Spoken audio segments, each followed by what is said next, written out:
Assalamualaikum warahmatullahi wabarakatuh. Saya Andi Malarangeng mengucapkan selamat berpuasa bagi umat Islam yang menunaikan ibadah puasa. Saya Ketua Bawaslu Kabupaten Wajo yang akan memberikan himbauan kepada masyarakat bahwa dalam rangka menghadapi Pilkada Bupati Wajo ini tentu rasa damai dan tentram seharusnya kita tetap pelihara, karena Pilkada ini adalah wujud daripada demokrasi masyarakat. Nah, tentu dalam melaksanakan demokrasi itu hal yang paling utama adalah kedamaian.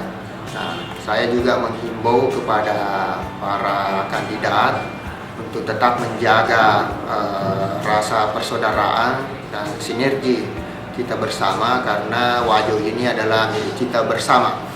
Nah, mengenai tahapan yang sudah dilaksanakan oleh KPU Kabupaten Wajo, itu sudah masuk pada tahapan pencalonan, dan sekarang ini sudah ada 6 calon yang ditetapkan oleh KPU Kabupaten Wajo, yang tentunya ke-6 orang ini adalah putra terbaik Kabupaten Wajo yang kesemuanya itu memiliki loyalitas, integritas, dan kemampuan untuk memimpin Kabupaten Wajo ini. Nah, dari pemikiran itu tentu kita berharap bahwa dalam pelaksanaannya nanti tidak ada kecurangan-kecurangan yang bisa mencederai demokrasi di Kabupaten Wajo ini.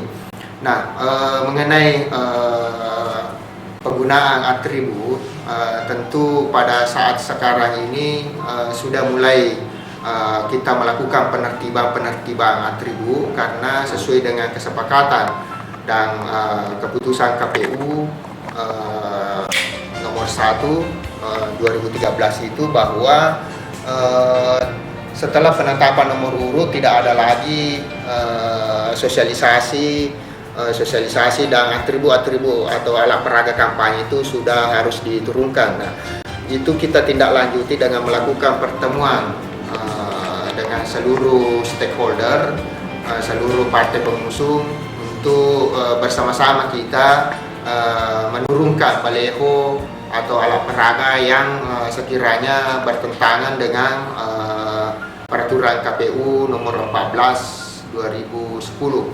Nah, kami mulai tanggal 29 ini akan melakukan penertiban sampai kepada hari tanggal 1 September nanti. Nah, karena alat peraga itu baru bisa dipasang kembali pada tanggal 1 September. Namun kami dari Bawaslu itu sangat berharap bantuan dan kerjasama dari semua pihak, khusus terutama kepada tim sukses untuk menurunkan sendiri alat peraganya, karena jelas itu adalah sebuah pelanggaran, baik itu pelanggaran administrasi maupun pelanggaran pidana. Karena di Undang-Undang 32 itu pasal 116 atau itu jelas dikatakan bahwa setiap orang yang melakukan kampanye di luar jadwal itu sanksi pidana. Baik, begitu juga dalam peraturan KPU itu dikatakan bahwa pemasangan alat peraga itu harus berakhir pada saat penetapan nomor urut. Nah, kalau itu dilakukan, maka itu adalah sebuah pelanggaran administrasi yang tentunya itu bisa merugikan para kandidat kalau nantinya kita temukan pelanggaran-pelanggaran seperti itu. Oleh karena itu, sekali lagi saya berharap kepada semua stakeholder, semua pihak, utamanya kepada kepada kandidat Bupati Wajo, supaya segera menurunkan alat peraganya. Mudah-mudahan dalam pilkada ini kita bisa menjadikan Kabupaten Wajo ini sebagai contoh atau percontohan dalam pelaksanaan pilkada damai.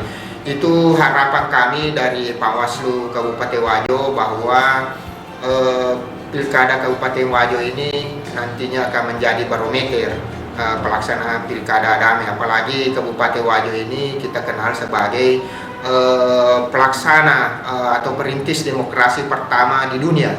Ya, itu berdasarkan banyak sekali penelitian yang menyebut bahwa Kabupaten Wajo ini adalah perintis demokrasi pertama di dunia. Nah, oleh karena itu, melalui pilkada ini semangat itu kita wujudkan kembali dengan menjadikan Wajo ini sebagai pelaksana pilkada yang damai. Tadi Bung, itu yang tadi kita ucapkan, ada kan tanggal 28 yang mengenai penurunan harganya. Terus sampai tanggal 1 September. Jadi kalau boleh pengaturannya, tadi Nurul katakan ada malam. Ya. Jadi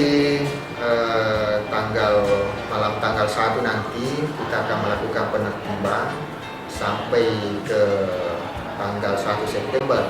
Itu terus kita melakukan penertiban karena penurunan baleho ini, penertiban baleho ini kan tidak bisa kita laksanakan dengan cepat karena itu banyak sekali yang perlu kita pertimbangkan terutama mengenai baleho-baleho yang besar itu perlu strategi khusus untuk menurunkan.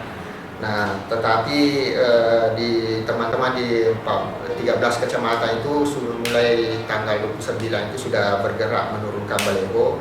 Khusus tempe itu memang kita jadwalkan malam tanggal 1 dan kita akan turun bersama polisi, Satpol PP dan Kodim.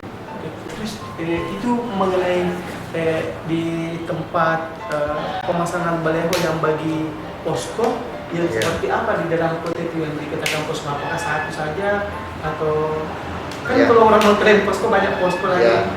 Jadi mengenai posko ini, posko pemenangan ini kita akan koordinasikan dulu dengan KPU karena posko pemenangan itu kan harus terdaftar di KPU.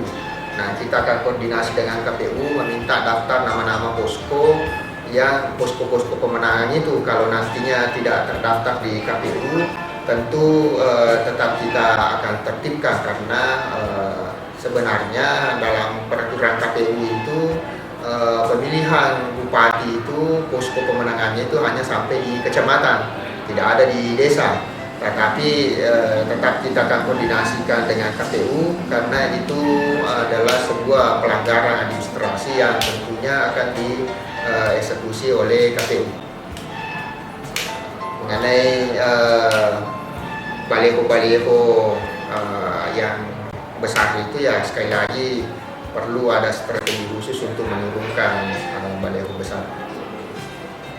Jadi baleho-baleho yang terpasang itu nantinya kita turunkan Pak Umaya.